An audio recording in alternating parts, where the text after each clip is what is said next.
Chapter 5. Still, from this time forward, I began to prefer the Catholic doctrine.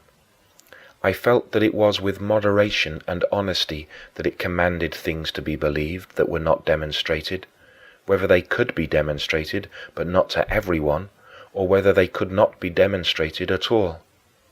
This was far better than the method of the Manichaeans, in which our credulity was mocked by an audacious promise of knowledge, and then many fabulous and absurd things were forced upon believers because they were incapable of demonstration.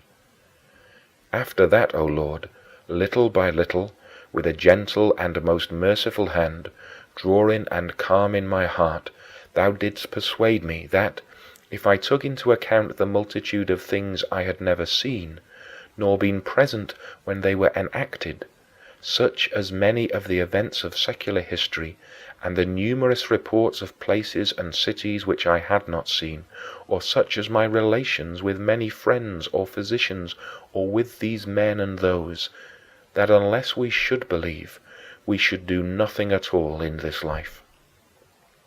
Finally, I was impressed with what an unalterable assurance I believed which two people were my parents, though this was impossible for me to know otherwise than by hearsay. By bringing all this into my consideration, thou didst persuade me that it was not the ones who believed thy books, which with so great authority thou hast established among nearly all nations, but those who did not believe them who were to be blamed. Moreover, those men were not to be listened to who would not say to me, "How do you know that those scriptures were imparted to mankind by the Spirit of the one and most true God?" For this was the point that was most of all to be believed, since no wranglings of blasphemous questions such as I had read in the books of the self-contradicting philosophers could once snatch me from the belief that thou dost exist, although what thou art I did not know, and that to thee belongs the governance of human affairs. This much I believed, sometimes more strongly than other times, but I always believed both that thou art and that thou hast a care for us, although I was ignorant both as to what should be thought about thy substance and as to which way led or led back to thee. Thus, since we are too weak by unaided reason to find out truth, and since because of this we need the authority of the holy writings, I had now begun to believe that thou wouldst not, under any circumstances, have given such eminent authority to those scriptures throughout all lands, if it had not been that through them thy will may be believed in and that thou mightest be sought. For, as to those passages in the Scripture which had heretofore appeared incongruous and offensive to me, now that I had heard several of them expounded reasonably, I could see that they were to be resolved by the mysteries of spiritual interpretation. The authority of Scripture seemed to me all the more revered and worthy of devout belief, because although it was visible for all to read, it reserved the full majesty of its secret wisdom within its spiritual profundity. While it stooped to all in the great plainness of its language and simplicity of style, it yet required the closest attention of the most serious-minded, so that it might receive all into its common bosom and direct some few through its narrow passages toward thee, yet many more than would have been the case had there not been in it such a lofty authority, which nevertheless allured multitudes to its bosom by its holy humility. I continued to reflect upon these things, and thou wast with me. I sighed, and thou didst hear me. I vacillated, and thou guidest me. I roamed the broad way of the world, and thou didst not desert me. Chapter 6. I was still eagerly aspiring to honors, money, and matrimony, and thou didst mock me.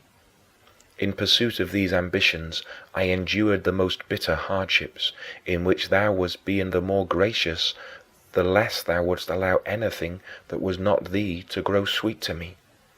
Look into my heart, O Lord, whose prompting it is that I should recall all this and confess it to thee.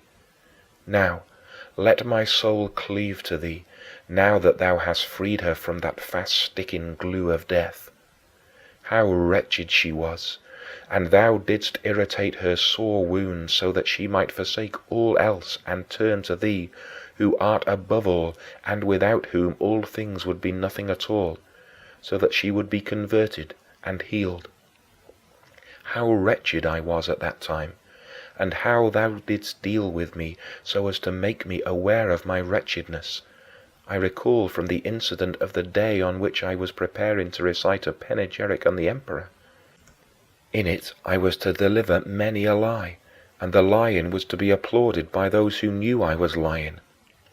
My heart was agitated with this sense of guilt, and it seethed with the fever of my uneasiness. For while walking along one of the streets of Milan, I saw a poor beggar, with what I believe was a full belly, joking and hilarious. And I sighed and spoke to the friends around me of the many sorrows that flowed from our madness, because in spite of all our exertions, such as those I was then laboring in, dragging the burden of my unhappiness under the spur of ambition, and, by dragging it, increasing it at the same time, still, and all we aimed only to attain that very happiness which this beggar had reached before us, and there was a grim chance that we should never attain it. For what he had obtained through a few coins got by his begging, I was still scheming for by many a wretched and tortuous turning, namely, the joy of a passing felicity. He had not, indeed, gained true joy, but at the same time, with all my ambitions, I was seeking one still more untrue. Anyhow, he was now joyous, and I was anxious. He was free from care, and I was full of alarms. Now, if anyone should inquire of me whether I should prefer to be merry or anxious, I would reply, merry. Again, if I had been asked whether I should prefer to be as he was or as I myself was, I would have chosen to be myself, though I was beset with cares and alarms. But would not this have been a false choice? Was the contrast valid? Actually, I ought not to prefer myself to him because I happened to be more learned than he was, for I got no great pleasure from my learning, but sought rather to please men by its exhibition, and this not to instruct, but only to please. Thus thou didst break my bones with the rod of thy correction. Let my soul take its leave of those who say, it makes a difference as to object from which a man derives his joy. The beggar rejoiced in drunkenness, you long to rejoice in glory. What glory, O Lord? The kind that is not in thee? For just as his was no true joy, so was mine no true glory, but it turned my head all the more. He would get over his drunkenness that same night, but I had slept with mine many a night, and risen again with it, and was to sleep again and rise again with it, I know not how many times. It does indeed make a difference as to the object from which a man's joy is gained. I know this is so, and I know that the joy of a faithful hope is incomparably beyond such vanity. Yet at the same time, this beggar was beyond me, for he truly was the happier man, not only because he was thoroughly steeped in his mirth while I was torn to pieces with my cares, but because he had gotten his wine by giving good wishes to the passers-by, while I was following after the ambition of my pride by lying. Much to this effect I said to my good companions when I saw how readily they reacted pretty much as I did. Thus I found that it went ill with me, and I fretted and doubled that very ill, and if any prosperity smiled upon me, I loathed to seize it, for almost before I could grasp it, it would fly away. Chapter 7. Those of us who were living like friends together used to bemoan our lot in our common talk, but I discussed it with Alypius and Nebridius, more especially, and in very familiar terms. Alypius had been born in the same town as I. His parents were of the highest rank there, but he was a bit younger than I. He had studied under me when I first taught in our town and then afterwards at Carthage. He esteemed me highly because I appeared to him good and learned, and I esteemed him for his inborn love of virtue, which was uncommonly marked in a man so young. But in the whirlpool of Carthaginian fashion, where frivolous spectacles are hotly followed, he had been inveigled into the madness of the gladiatorial games. While he was miserably tossed about in this fad, I was teaching rhetoric there in a public school. At that time he was not attending my classes because of some ill feeling that had arisen between me and his father. I then came to discover how fatally he doted upon the circus, and I was deeply grieved, for he seemed likely to cast away his very great promise, if indeed he had not already done so. Yet I had no means of advising him, or any way of reclaiming him through restraint, either by the kindness of a friend or by the authority of a teacher. For I imagined that his feeling toward me were the same as his father's. But this turned out not to be the case. Indeed, disregarding his father's will in the matter, he began to be friendly and to visit my lecture room to listen for a while and then depart. But it slipped my memory to try to deal with his problem, to prevent him from ruining his excellent mind in his blind and headstrong passion for frivolous sport. But thou, O Lord, who holdest the helm of all that thou hast created, thou hast not forgotten him who was one day to be numbered among thy sons, a chief minister of thy sacrament. And in order that his amendment might plainly be attributed to thee, thou broughtest it about through me while I knew nothing of it.